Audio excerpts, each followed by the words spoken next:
Protect your car with 3W Liners all-weather floor mats. Made from durable materials like TPE and rubber, our mats are designed to withstand rain, snow, and mud with deep grooves to trap dirt and liquids. For a custom fit and advanced protection, visit 3W Liners. That's the number 3, WLINERS.com today.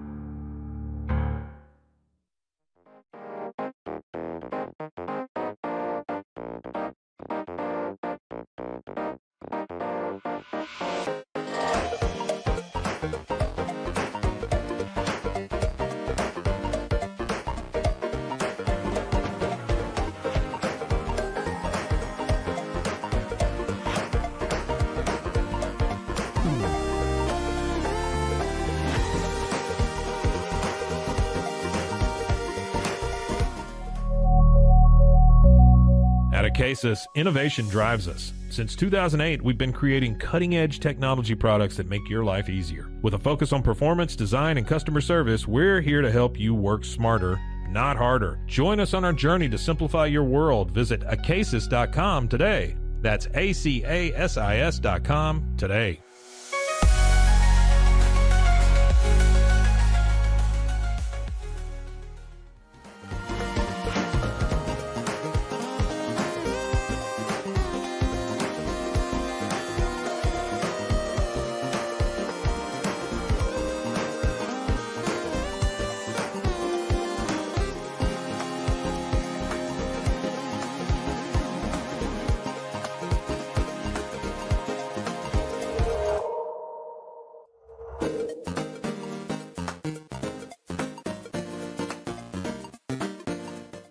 Farmhounds offers natural treats and chews made with quality products that support family farms, regenerative agriculture, and humane farming practices. Give your dog the best with wholesome, organic ingredients that promote health and happiness. Shop now at farmhounds.com.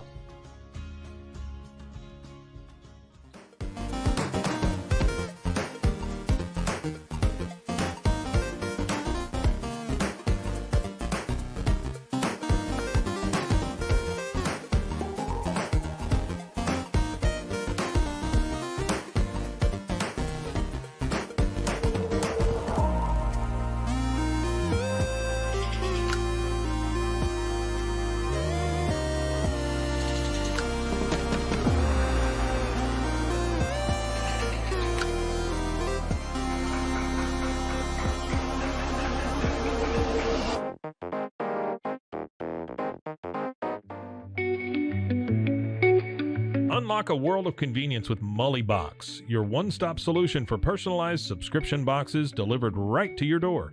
From gourmet snacks to unique finds, each box is tailored to your taste. Experience the joy of surprises. Subscribe today at mullybox.com. That's MULLYBOX.com.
We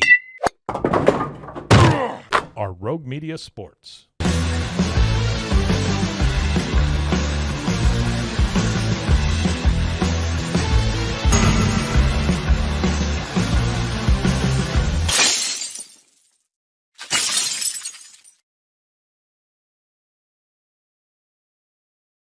It is the Cam Show. It's Rogue Media Sports Network.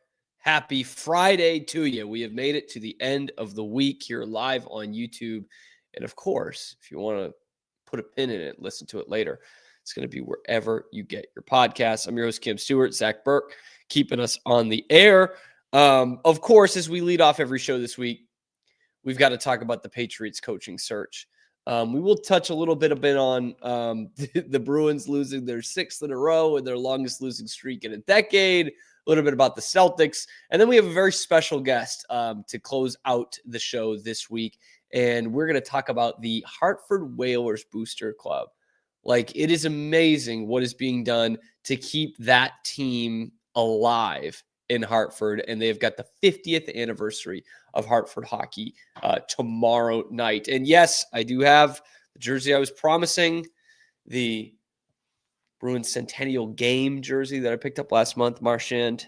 You can't go wrong with Marchand. Like, look, it's not a great year this year, but 10 years from now, is anyone going to remember? They're just going to see, oh, Centennial Game, Captain Marchand, he's in the Hall of Fame.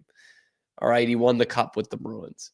Same thing I'm dealing with right now, by the way, a little jersey talk, because I normally hate doing this, but I think I'm about to buy a jersey like of a guy who never wore that particular jersey. You know when teams will do that?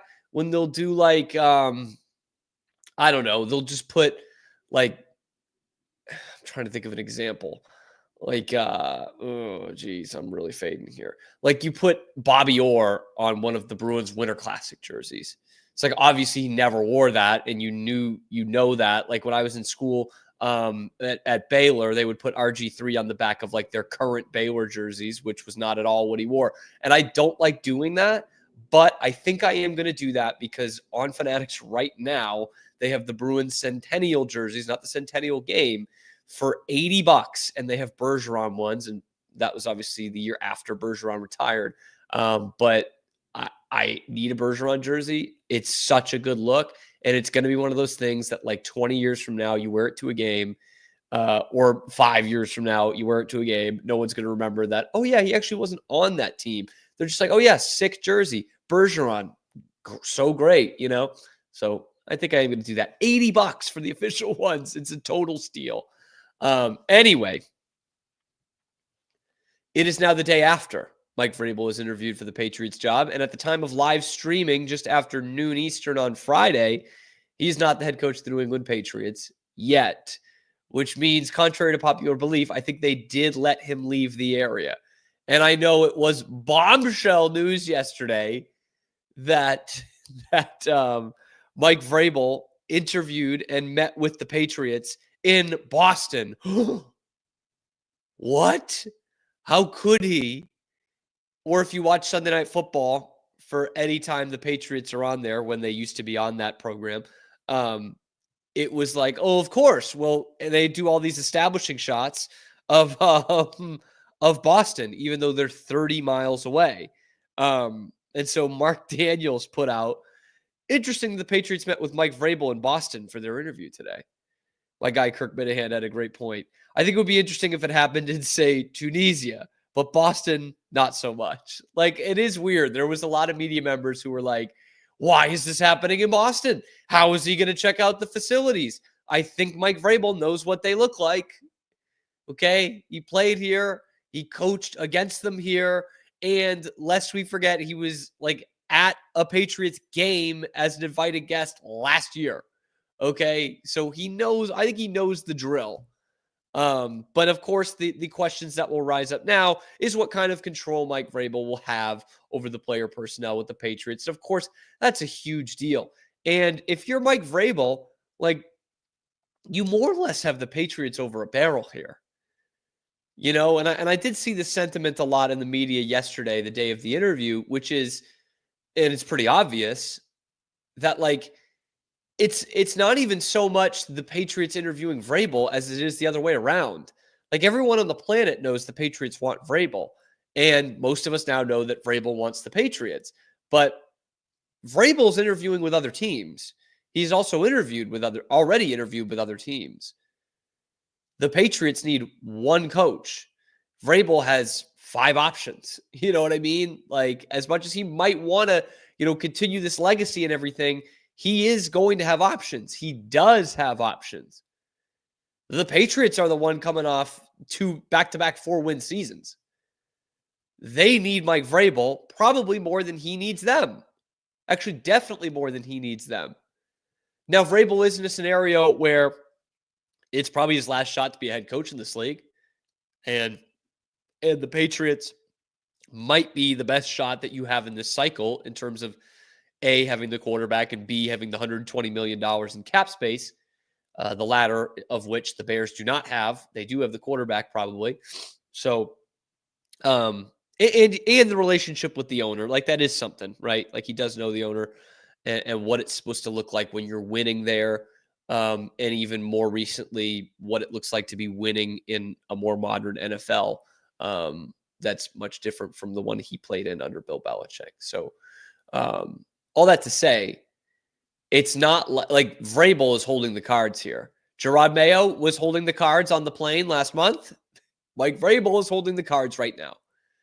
And so if this becomes a bit of a, if there's some attrition here and Mike Vrabel is going to back the Patriots into a corner, how likely is it that Bob Kraft and Jonathan Kraft and Robin Glazer are going to just say, you know what, fine, we'll go with Ben Johnson?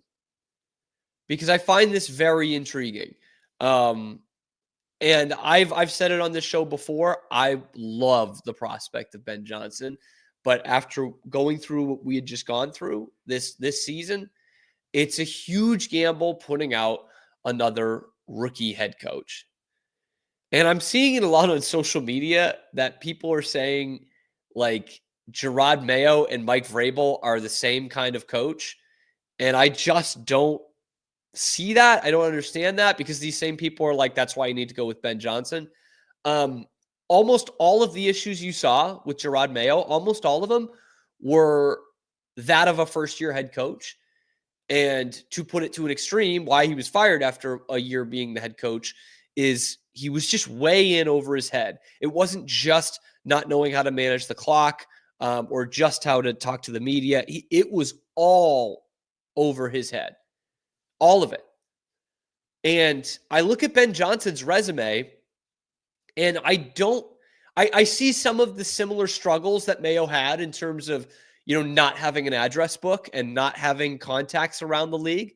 I would argue though that, Ben Johnson was with 2 organizations, albeit under the same coach in Dan Campbell. And some of those guys have gone around the league. And with Jerod Mayo, it was one organization and one coach. And it was an organization that was quite incestuous with their coaching staff. Like they did not have a lot of outside guys in there, and therefore a lot of guys did not leave to go to the outside. But Ben Johnson worked his way up to being not just an offensive coordinator, not just a coordinator, but the best coordinator in the league. Jerod Mayo was never a coordinator. And there's now all kinds of questions about what kind of power he had between him and Steven Belichick. So to put this idea that, like, yes, Ben Johnson is a rookie head coach if he does come to coach the Patriots, but they're not even. They're really not. Jerod Mayo was the high school kid that they had to put up on a lottery team that just wasn't ready for the NBA. And Ben Johnson is like Jason Tatum, coming into the league as a pretty polished, albeit 1-year college player, and was ready to play in the NBA, right? Like Jerod Mayo needed to be in the G League a little bit. He was probably should have gone to college, like that's the only comparison I could think of here. Again, Ben Johnson would have rookie mistakes, but he comes in as the best damn play caller in the league, man. And this is the way the league is going. You really need to build something up offensively, and you need to build around this quarterback. You have that. So it is not the same as hiring Jerod Mayo. It's still a big risk, but by no means is it the same as bringing in a Gerard Mayo and a guy who's going to be way in over his head. And I'll put this on here from Dan Kelly, covers the Patriots, because I thought this was a really good point that people are missing, because we see Vrabel as defensive guy, played linebacker, defensive guy. The same thing with Gerard Mayo. He wasn't really an anything guy, okay? But Mike Vrabel, in his time in Tennessee, let's look at 2019 through 2021. Ryan Tannehill was his quarterback. Ryan Tannehill. And they were 30-13 in that span with Ryan Tannehill. And with said Ryan Tannehill, they reached the AFC Championship game in 2019. They won the division again in 2020. And in 2021, they won the division and they were the number 1 seed in the AFC. In 2020, Tannehill had 33 touchdowns and 7 picks. And in that span, that 45-game span, he had 76 touchdowns. Ryan Tannehill did that under Mike Vrabel. I think he'll be just okay with Drake May. I think that'll work. I think that'll work. Yeah, that'll work. Yeah, that'll do. I mean, him with potentially Josh McDaniels as well, and the way he has developed young quarterbacks. We have never seen, by the way, Josh McDaniels truly develop a quarterback into his prime. What he has done is develop quarterbacks in their young years and have made good pros of themselves, right? Jacoby Brissett, fine pro. He wasn't much of a prospect out of college.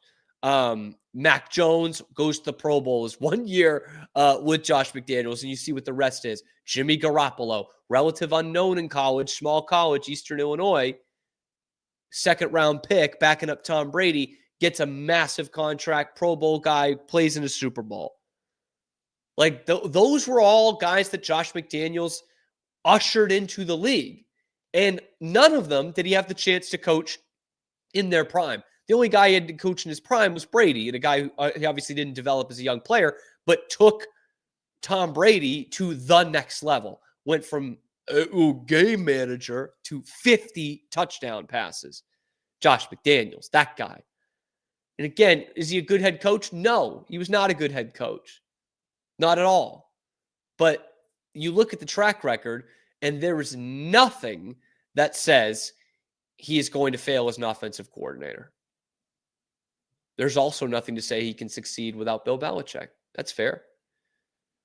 But Vrabel, McDaniels, that is the answer. As intriguing as Ben Johnson would be, those two guys are the answer. The Boston Bruins are looking for answers, and Jason Tatum might be looking for answers. Let's go over that next on the Cam Show.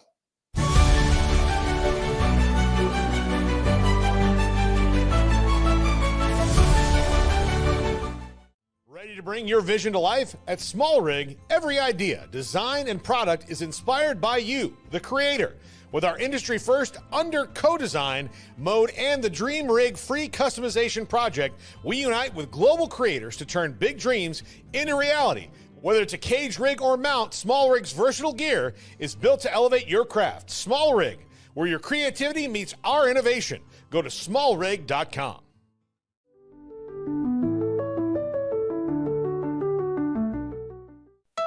Want to turn your passion into profit? With Blogify, creating a blog has never been easier. Build, customize, and grow your site with powerful tools designed for beginners and pros alike. Start sharing your story today and watch your audience grow with Blogify. Download Blogify now in the App Store.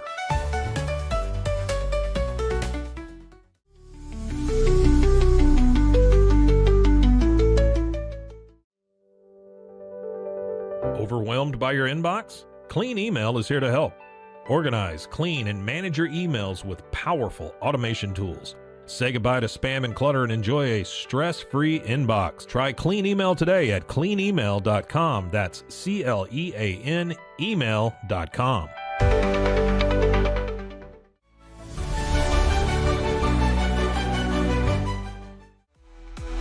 Stay connected no matter where you are with eSIMX. Say goodbye to expensive roaming charges and physical SIM cards.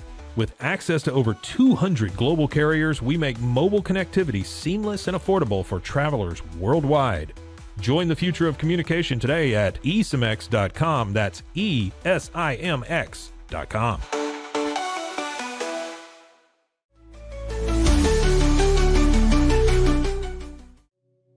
Farmhounds offers natural treats and chews made with quality products that support family farms, regenerative agriculture, and humane farming practices.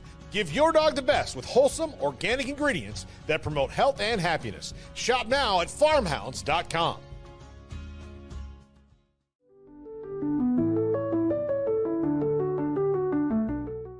It is Matt Mosley, and it's the Obstructed View podcast, Rogue Media Network. I think they're learning that there's really no wonderful view of me. See, I feel like they think this feed's going to be really wonderful. There must have been no BS, like 20 scouts, 15 to 20 NBA scouts there to see him, and he was top 5. When your old number wasn't working, I went through various channels to track you down. So unfortunately, you can never get away from me. But I'm happy. Man. I'm happy to have you today. No, thanks for having me. And you know, we always family, no matter where I'm at.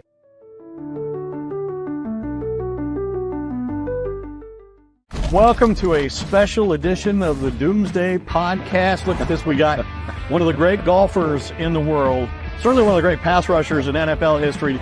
But he also had a vision for you.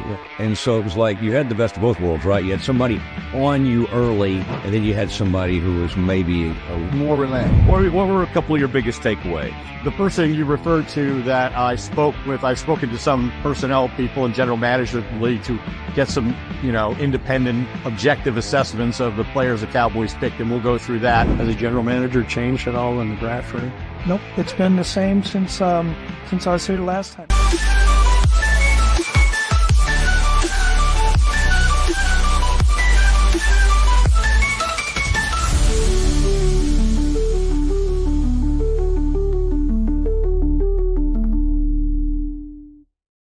Running it back on the Cam Show. Breaking news as we're live here, by the way. Lamar Jackson just named the first-team All-Pro quarterback. That's surprising because I still thought it was Josh Allen's MVP to lose. I know that Lamar's having better numbers than last year, and he's had a great couple of weeks, great month of December, but that might put a pin in it. This might be a Lamar 3-time MVP Jackson. Interesting. Anyway, also that college football game last night. Maron. Oh, are you kidding me? That was awesome. That was awesome theater. Penn State, Notre Dame, two of the all-time classic programs, but two of the all-time most annoying. That's how it goes in college football. And I know there's some Boston Irish Subway fans who watched their third Notre Dame game last night and are really into that Leonard kid. That kid's tough. He's got balls. Yeah, I'm sure they're very happy that Notre Dame will be playing for the national championship. All-time boneheaded pick by Aller from Penn State, Drew Aller. Holy shit. I mean, that was Brett Favre was sitting somewhere smiling, somewhere down in Dixie, avoiding a jail cell and smiling at that. I mean, what a dumb decision. At no point in the game is that a good decision, but to not have the maturity to know that you're, under 2 minutes left, under 2.5 minutes left, and you're in the other team's field goal range in a tie ball game, and you're throwing it across your body into the middle of the field. What a fucking dumb play. All-time bonehead pick. Look,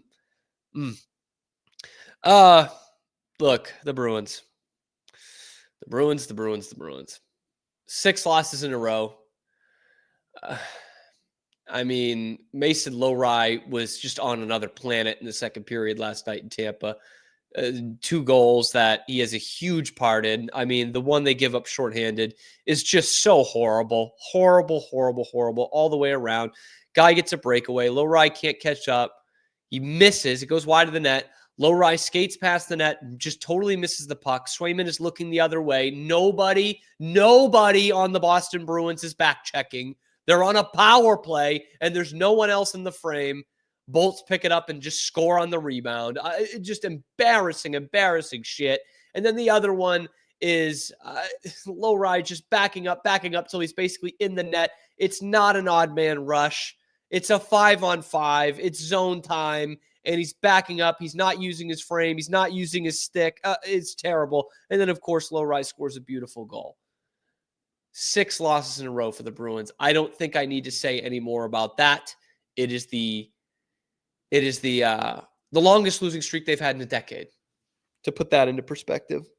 And that 2015 team missed the playoffs, which is what this team is going to do. And honestly, at this point, I don't think there's any excuses in not playing the kids. I know, I've been kind of hesitant on that more so than other fans in terms of, hey, let's let Patra develop a little bit in Providence. But at this point, like McLaughlin, Lysell, Markulov, Patra, just play them, man, because at this point you should lose. I know it's not a popular opinion. I know there are fans that want the playoff games, and there's nothing better than playoff hockey, but just lose. Trade a core piece of the deadline and just lose. And you know what? It's going to be even worse next year, but get a couple top 10 picks out of it and see if you can't fuck that up too. Anyway, Jason Tatum has been creating his own headlines in a lot of ways. He put out the Instagram this week of Brandon Jennings' quote saying that Jason Tatum is the softest Boston Celtics superstar of all time. And he did it on that show. He's on a show with Gilbert Arenas and Nick Young. And they have a lively discussion about it. I'm not going to put the clip in just because it's pretty tough to follow. There's just like kind of all talking at once. But Gilbert Arenas is the only one with any kind of sense. And he's just like, what are you talking about? But Jennings is like, yeah, man, he's soft. And Gilbert Arenas is like, what do you mean by soft? And then he can't get a definition for soft. And Brandon Jennings' main point was Tatum is soft because Jaylen Brown won the finals MVP. It's just like, come on, dude. Like, this is the worst argument ever. Tatum is the 6th player in NBA history to lead his team in points, assists, and rebounds while winning an NBA championship.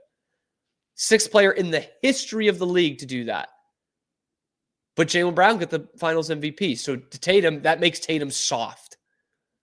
And Arenas is like, man, he's dropping 28 on everybody every night. Like, if he's soft, then why can't anybody stop him? And it's a great point. I've said it in here, man. Like, Tatum's got things he needs to improve on, sure. But as someone who watches the Celtics every night, I'm more appreciative of Jason Tatum than ever. Like this year. With everybody dogging on him still. Like, even after he wins the title, he can't get any respect. Is he the best player in the league? No. But is he top 5? Yes, he is. Yes, he is. And I can't remember a time in my lifetime where we would talk about a top 5 player in the league like this. That he's being carried by other guys. That he's soft. That he's not clutch. When he just does it time and time again. Best player on the best team in the league last year and maybe the best team of this decade. Like, genuinely, a top 10 or 15 NBA team of all time last year. And he was the best player. And he led the team in points, rebounds, and assists throughout the entire postseason. Like, what are we talking about with this? Like, it's so easy clickbait. Like, which, look, I respect the game. I respect the hustle. I respect getting clickbait. But Brandon Jennings? Like, what did Brandon Jennings ever give to this league? I remember him. He was a good young player. He had a 50-point game in there. I remember it. But no one was saying, oh, that's the hardest MFer in the league right there. And he's really giving to this game. He's going to be the best player on a championship team. Brandon Jennings was never that. Nick Young was never that. Gilbert Arenas was never that. But Gilbert Arenas did have the respect of the league, to be totally honest. And I don't think anyone was calling him soft, specifically with what he got in trouble for in Washington. I wouldn't call him soft. And he was the only one standing up for him, standing up for Tatum. It's just so old at this point. Like, you want to say he's corny? Okay, that's whatever. I mean, that's totally subjective. I guess it's all subjective. But, like, you want to call him corny? Okay, that has nothing to do with his basketball ability. But to call him soft, that's calling him out as a basketball player. That's different from corny. Again, you just watch. If you watch the friggin' games, that's the thing. The media, like the greater NBA media, and I am including people like Brandon Jennings and Nick Young in there, like they don't want to watch the Celtics. They don't like the Celtics. They don't watch the Celtics. They find the team boring, and so they don't do it. They watch the Lakers, and they watch, maybe they watch the Knicks now, watch the Warriors. Sure, that's fun. Good defensive team now, the Warriors. They watch Oklahoma City now and again. They watch Luka. They don't watch the Celtics. Because if you watch the Celtics, you understand why Tatum is a great player. You also understand why Jaylen Brown's a great player. You also understand why Jrue Holiday and Kristaps Porzingis and Derek White are great players. You also understand why Jaylen Brown won the Finals MVP. But if you watch the games and you see how much attention Jason Tatum gets night in, night out, and the plays that he makes and the things that he opens up for his teammates, and the fact that he is out there every single night, then you understand the Jason Tatum MVP case. Then you understand why he is a top 5 player in this league. And you understand how asinine it is to say he's the softest superstar the Celtics have ever had. Because first off, what does that mean? Okay, like is he soft? Was Al Jefferson a superstar? No. Okay, but it was Kevin McHale, I guess, who's a Hall of Famer. Like now you're moving the goalpost till it fits a point that's tough to argue against. But to say he's one of the softest of anything is stupid in and of itself. And Gilbert Arenas did have a good line in there when Jennings was trying to say like the Paul Pierce, Antoine Walker Celtics were hard. They were not soft. And Gilbert was like, Paul was hard. Antoine's out here doing this shimmy shit. That's soft. It was a good point. But like Jason and the kind of overarching thing of all of this, to kind of put a bow on it, is like, first off, who gives a shit if he's soft or not? Like, even if that's true, like, let's play that out, that that's true. He was the best player on a championship team. Like, he led his team to a championship. I would argue you can't do that and be soft. But like, okay, Russell Westbrook's hard. All right. That's awesome. But Jason Tatum just did something he never did. He led his team to a championship. All right, Brandon Jennings, you're so hard. Did you even make a conference finals? Did you even win a playoff series? Like, we're all right, fine. He's soft. Okay, sure. He's a top 5 player in the league. He's an NBA champion. He's the best player on what is still the best team in the league right now, all in total. But sure, he's soft. Congrats. You won that one. You're not going to win any other part of it. That's all. It's just a stupid narrative that I can't believe is still going. Like, just they literally with this, you're seeing it playing out in real time. They will find anything to denigrate Jason Tatum, anything to say he's not as good as X person thinks he is. I don't know. I'm having a lot of fun watching it, man. I'm having a lot of fun on this ride, watching this team and Jason Tatum and Jaylen Brown and Kristaps Porzingis. But like you watch the games and you make no mistake who the guy is. And his teammates will tell you who the guy is. It's Jason Tatum. And he was real clutch in that game the other night against the Nuggets. He made some big plays for them in the fourth quarter. And again, sneaky MVP case this year. We've got a very special guest coming up next on the Cam Show. We're going to talk about 50 years since the hockey game, the NHL, hit Hartford. And I guess it was the WHA back then. And the president of the Hartford Whalers Booster Club. That's coming up next.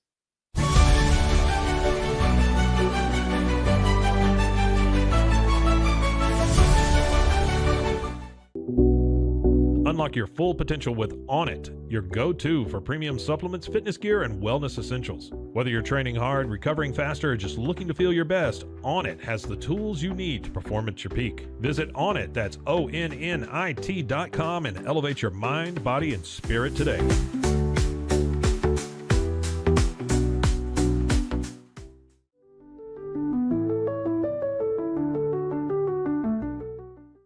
Join the Daily High Club, the premier destination for glass water pipes, vaporizers, and accessories. Since 2015, we've sold over 1 million quality products and teamed up with legends like Snoop Dogg and Tommy Chong. Ready to elevate your smoking game? Visit dailyhighclub.com for our El Primo subscription box or shop unique pieces today.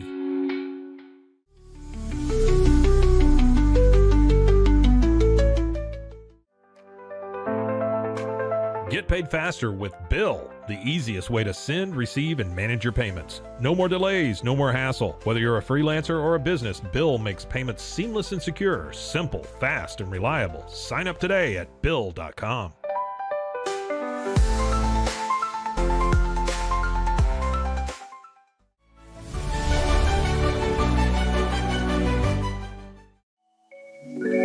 Cleanse your body of accumulated toxins and embark on your wellness journey at your own pace. At Global Healing, we provide premium supplements to help your body heal naturally. Combine that with OrganicHemp.com's top quality CBD for ultimate balance. Start your healing journey today at GlobalHealing.com and OrganicHemp.com.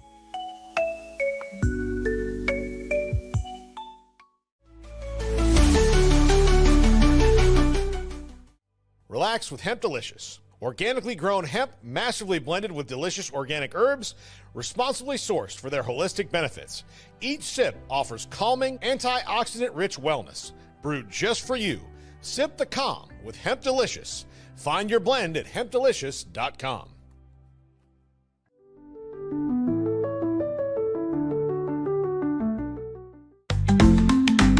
Get ready for epic savings at Best Buy. Right now, you can save up to $700 on select Alienware and Dell gaming products. Perfect for leveling up your gaming experience. Plus, grab the latest Android Google Pixel at an unbeatable price. Don't miss these incredible deals. Shop now at BestBuy.com and upgrade your tech today. We've got all these transfer portal stats and what Dion did and what Fritz has done. I mean, that's the deal, man. That's the game that's being played nowadays. Maybe a little bit unknown at quarterback. I mean, unknown to the rest of the world, but, you know, he dove into the portal and got a guy who is super, super athletic. South Dakota State's really good. Give us a little bit of breakdown about what they can do and what Oklahoma State needs to be worried about. Look at that form right there. I need to say nothing else about this because I found one.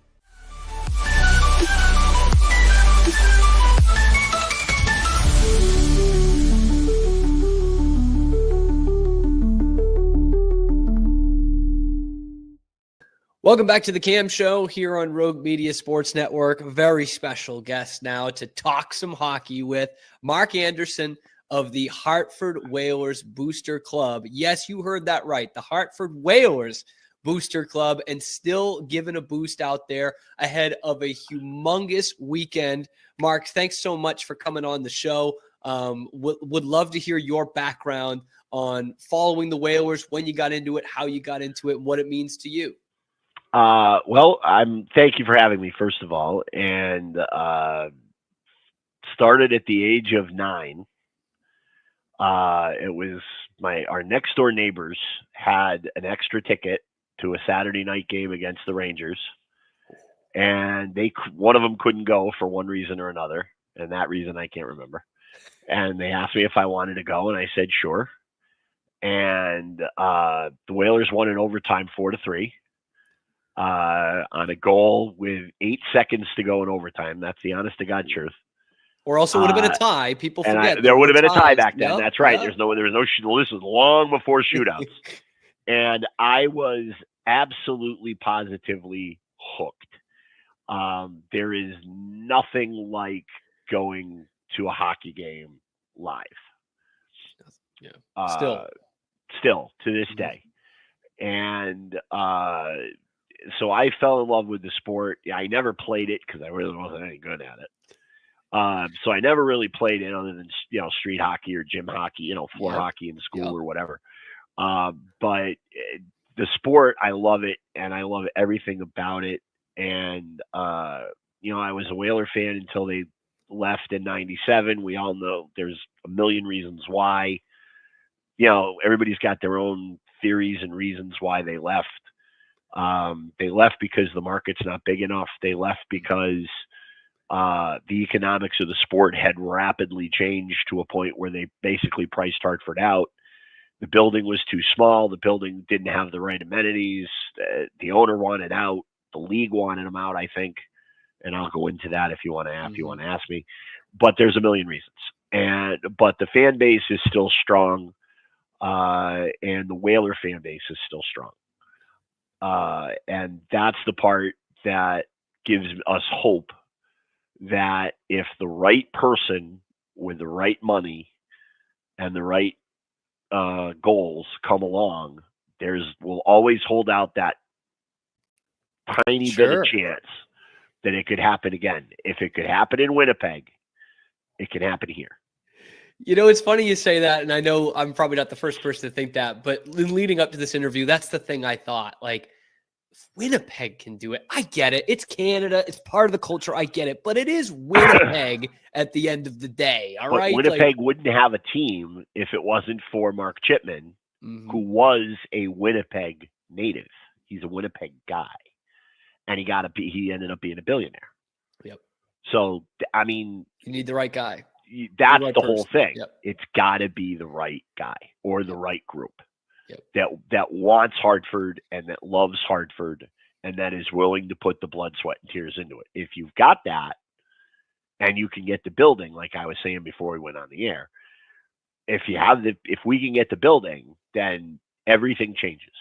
The game changes 100-fold if we can get the building.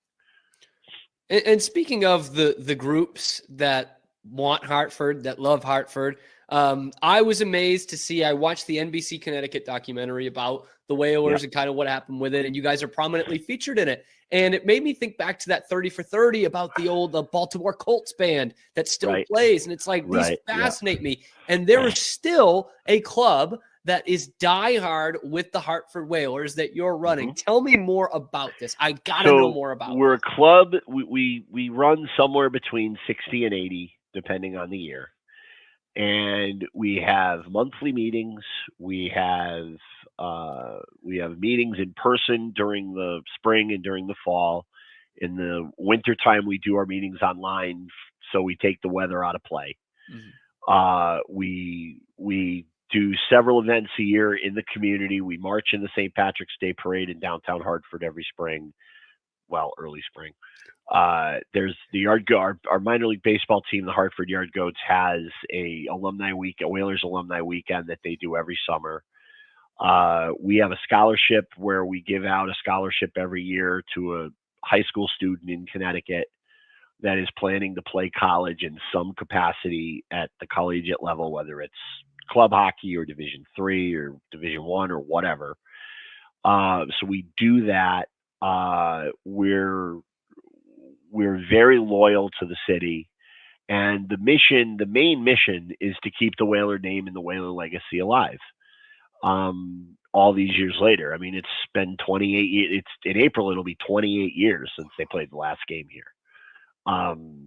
Which, you know, they've been gone longer than they were here. Wow. Well, they were here from 75. I mean, technically, they were here from 75 to 97. Yeah. And now they've been gone since 97. So, and go ahead. So that's what we do. That's the main, you know, obviously the other goal is to bring a team back, but as I just said, there's a lot of stuff that's got to go down before we can get to that point. But our number one goal is to keep the Whalers legacy and the name alive. And with the stuff we do that. And I'm sure you get this question a lot and get it worded like this. And I mean, no disrespect, of course, but the Whalers didn't win anything. You know, they won a couple of playoff series, and they won one. One. Okay, I knew I was stretching with a couple. Yes. And one playoff series and a team that was actually pretty dangerous.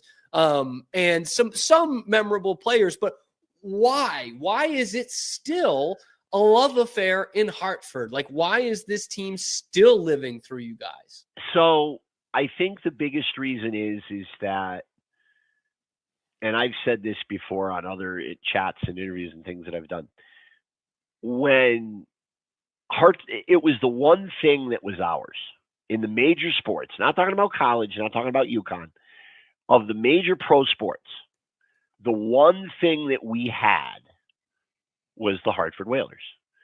Because everybody around here, when you talk about baseball, you talk about the Red Sox, which I'm a Red Sox fan, or the Yankees, or the Mets. You know, when you're talking about the football, you're talking about the Patriots or the Giants or the Jets, right? In the NBA, you're talking about the Celtics or the Knicks or the Nets. So that was the only team we had. That was it, right? And the truth is, the drop-dead truth is, we were lucky to get the team in the first place because Howard Baldwin Sr. had a vision that Hartford could be a major league sports town. And the original Civic Center was built, opened 50 years ago today. The first game was right? 50, Today. The grand opening and first event, and I only found this out about an hour ago because I found it on Facebook, was Glenn Campbell played a concert. That was the first event, January 9th, 1975, at the original pre-roof collapse Hartford Civic Center. Wow. And the Whalers' first game was 2 nights later. And so it was ours. That was the one thing that was ours. And the players themselves, they weren't just players. You know, baseball players in a lot of cities, they'll play from April to September or October in their city, right? But as soon as the season is over, they're gone. Mm-hmm. They go to Florida, they go to California, they go to Arizona, wherever. The Whalers didn't do that. When the season ended, the players stayed here because you would see them. You would see them at the cleaners or at the drugstore or at the supermarket or wherever. And so they were as much a part of the community as we were or we are. And that is what made it so special. And Emil Francis, God rest his soul, who was the president and general manager of the team during their glory years from 83 to 90. Excuse me. He said we were the Green Bay of the NHL. That's a good way to put it. Well, think about that. Think about that. Green Bay Packers, small, truthfully a community team because everybody has stock in it, right? That's their ownership. Yep. The league doesn't allow that, or else I'm sure Hartford would have done that a long time ago. But that's what he compared it to. And when you think about it, there's a lot of truth in how he said that. And of course, he said that 40 years ago. And he was right. He was right because the players, some of the players are still here. There are guys that played for this team 30 and 40 and 50 years ago that still live in Hartford, in the Hartford area, and will be at the XL Center on Saturday for the ceremony. Let's talk about this ceremony. So that will be, of course, like you just mentioned, in that it's the 50th anniversary of the first Whalers game in Hartford. First professional hockey game in Hartford was 50 years ago Saturday. There you go. So how is this being celebrated? They are doing well. The Hartford Wolfpack, who is our AHL team, they're a Ranger affiliate. Mm-hmm. They're going to have a ceremony. They're going to celebrate 50 years of professional hockey in Hartford. Chuck Caton, who was the radio voice of the Whalers for their entire time in the NHL, and was the radio voice of the Carolina Hurricanes until about 5 or 6 years ago. No. Yeah, about 5 or 6 years ago. I was going to say, I think he had a pretty good run there. Yeah, that's about right. So he is going to be the MC. They're going to have several Whaler players, former Whaler players, and they're all guys, honestly, they're all guys that live around here. Mm-hmm. Bobby Crawford and Norm Barnes and Marty Howe still lives in Glastonbury, and so forth. The Wolfpack are bringing in a couple of their guys as well. It should be an amazing night. The last I looked at the tickets, it looks like they're going to have probably one of the largest crowds they've had in quite a while. Wow. We could be looking at a 5-figure crowd for AHL hockey, which we haven't had here in a long, long time. So that would be awesome if we could get, 10, 11,000 in the building. That would be incredible. Yeah. Incredible. Yeah. And it is, obviously not a fun thing, but a unique experience, because if you don't have a team leave, like there's nothing to compare it to. Like I'm a spoiled brat, man. My teams are never going to leave, right? They're not going to in Boston. So it's just something that is completely foreign, and that we all as sports fans kind of sympathize with, but only to a certain level, because we don't know. And go ahead. Until it happens to one of your teams, obviously it won't for you, but as a generalization, you have no idea how it feels until it happens to you. And that's the God's honest truth. And so when they left that last day, I didn't go because I was not giving that POS any more money. Yeah, I get that. So I watched it on TV, literally cried until I could not cry anymore because I was dehydrated. And it was, it was so bad. They won. I know, who cares? I knew what Brooklyn Dodger fans felt like. I knew what New York Baseball Giant fans felt like, and Baltimore Colt fans, and, go on and on and on and on and on down the line. We knew how they felt. And I think that's another reason why we keep it alive, because how many franchises, how many cities get a second chance? Like we were talking about, Winnipeg got a second chance because they had the right owner at the right time. Atlanta got a second chance and it bombed just like the first time. Yeah. Now they want to put a third team down there. If they don't have the right owner, it'll fail again. And there's talk of Quebec. That always comes back. I don't know how real that is, but there's always talk of Quebec. So the problem with Quebec City is Quebec City has two major issues. Number one is they don't have enough corporate support. You need enough corporate support to buy tickets, to advertise, and all of that. The other problem is the language barrier. Sure. And especially today, there are a lot of American players and foreign players that don't want to that have learned English, that don't want to play in all French Quebec, in Quebec City. Yeah. It's a different deal. And they always talk about, and I see this on social media all the time. Oh, we got to put a team in Quebec City. They're never going to put a team in Quebec City because of the reasons I just said. The Canadians would block it. Sure. Yeah. The Montreal Canadiens would block it. As sure as I'm sitting here, they'd block it. It's like UConn trying to get to the ACC all those years. Well, let's not go down that road. I won't. That's a different can of worms, man. You don't have time for that. Petty BC, man. You don't have time for that. I'm on your side on that one, I think. You don't have time for that. So, but that's the whole issue with Quebec City, is that there's not enough corporate support, and the language barrier issue is a huge problem. The building, from what I've heard, is great. That's not an issue. Preseason games, yeah. Yeah, the building's not the problem. All the other stuff where the city is, which is why I don't think it's ever. I hate to say it. I don't think it'll ever. And the Canadian dollar's not great. And True. That's another issue too. Yep. Is the Canadian dollar's not great. The Canadian dollar is what, 71, 72 cents now on the dollar? That sounds something right, like that. That's not going to cut it. When your expenses are in American and your revenue is in Canadian, that is not going to cut it. No.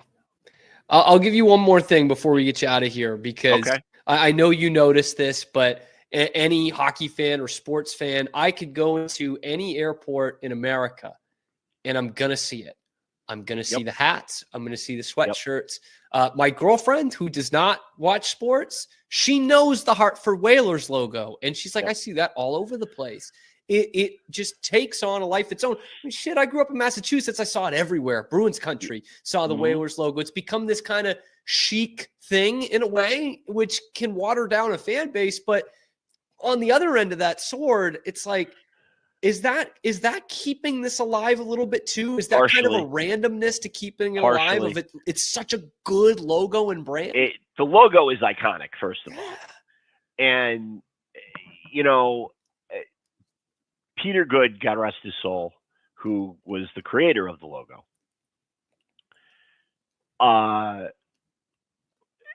It's brilliant. There's no other way to say it. It's brilliant. You have perfect. You have I get it right here. You got the simple whale tail with the H. And the truth of the matter is, and this is the honest to God truth, I saw the H before I saw the stupid W. Did you? Because most people are just now getting remember, the H right now. This is the quote unquote new logo, right? Yes. Because this is the silver in the middle. Yeah. Oh, so yeah. The original logo, which didn't have the silver in the middle, right? Was just the blue tail, the green letter, and the empty space in the middle formed the white H, or the green H if they were home or away. And so I never realized, I saw the H right away. People come up, people will say, when did you see the H? I go, it wasn't the H, it was the damn W I didn't see. So I'll tell you a quick story. Yeah. First of all, you cannot watch a National Hockey League game, and I don't give a damn who's playing. I don't care who's playing. You cannot watch a National Hockey League game without somebody in the crowd in a Whaler jersey. That's number one. Yeah. So last Saturday night, some friends of mine and I went up to Harvard to see UConn hockey, because we're UConn hockey season ticket holders. Oh, awesome. Have been since they went into Hockey East. They played Harvard. And so it was my first time in the building. Great little barn, by the way. Yeah. Absolutely fabulous. Yeah.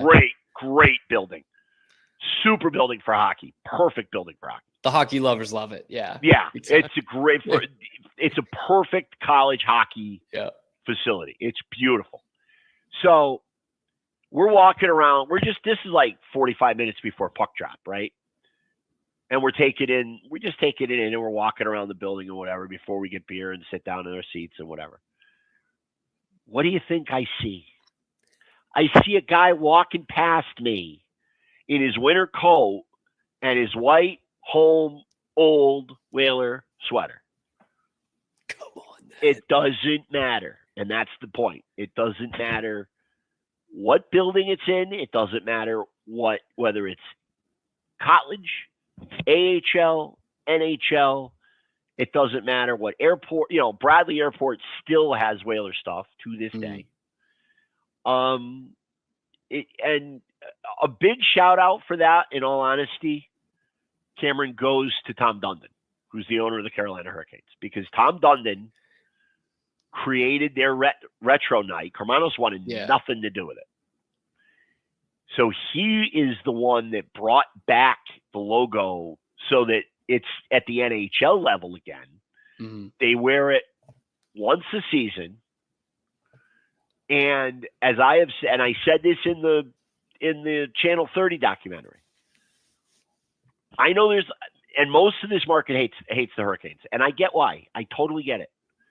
But for me, on the night they wear the uniforms, for 2 hours and 40 minutes a year, even though they're 700 miles away, it feels like for one night we have our team back. The Whalers are in the NHL.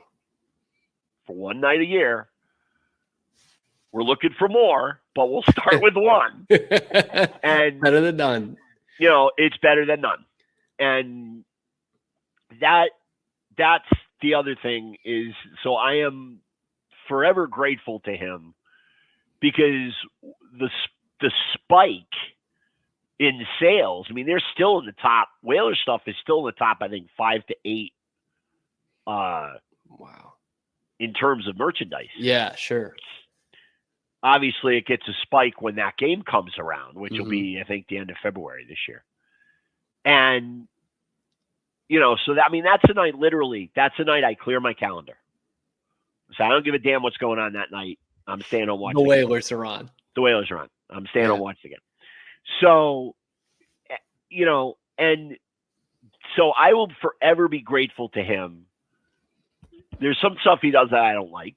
I don't like the way he handled getting rid of Chuck Caton. I don't like the way he got rid of Johnny Forsland, who was a Springfield guy, Hartford Springfield guy. And, so I don't like that. But I get it. It's business. It's business. And so because of his thinking, is it a cash grab? Shit, yeah, it's a cash grab. Yeah. Of course it is. Yeah, he's definitely getting more money, but it is like you do realize that he doesn't have to do. There's other ways to make money, but it's a great way to honor the franchise's past because, and I've said this too, without the Hartford Whalers, there's no Carolina Hurricanes, and without the Hartford Whalers, there's no Hartford Wolfpack either. True. And maybe there's an extra Oilers Stanley Cup without the Whalers, but yeah, well, but no, there might have been a Whalers Stanley Cup in '86 if Claude Lemieux doesn't do what Claude Lemieux did in Game 7 against the Canadiens or against us and for the Montreal. True. That's true. That would have changed everything.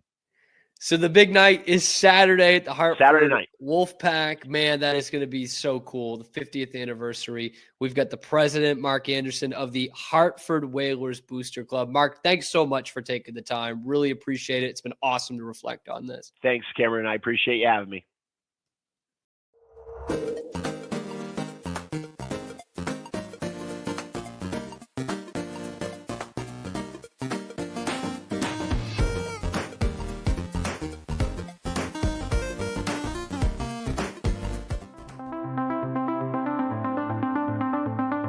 Transform your workspace with Hanomi Ergonomics. From adjustable chairs to standing desks, we provide solutions for comfort and productivity, whether at home or in the office.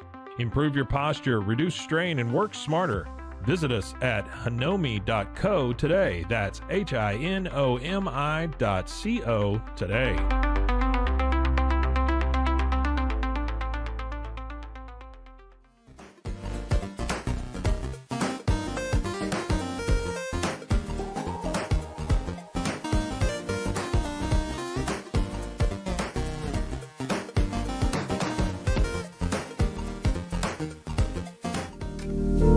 Experience the future of secure private cloud storage with Internex. Protect your files with end-to-end encryption, ensuring your data stays private and accessible only to you.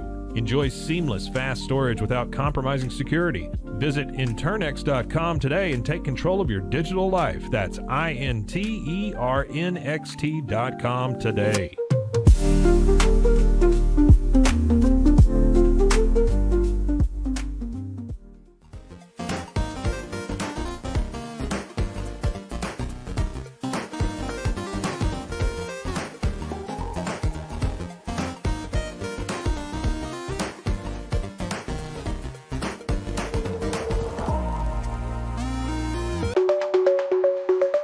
Protect your online privacy with NordVPN.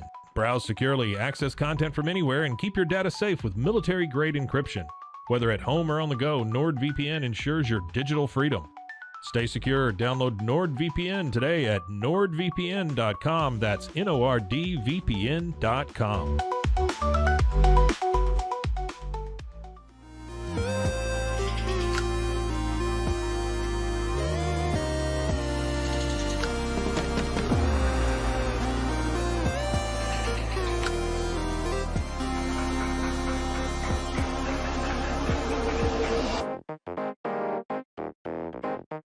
Tusains, we understand that maintaining a healthy lifestyle can be challenging, especially in today's fast-paced world. That's why our mission is to make fitness accessible to everyone, anywhere. Committed to excellence, we adopt a user-centric approach guided by ergonomics and medical science. With a team of seasoned professionals in R&D, design, and manufacturing, we prioritize quality across our entire product line. Visit Tusains.com today and start your journey to better health. That's TOUSAINS.com.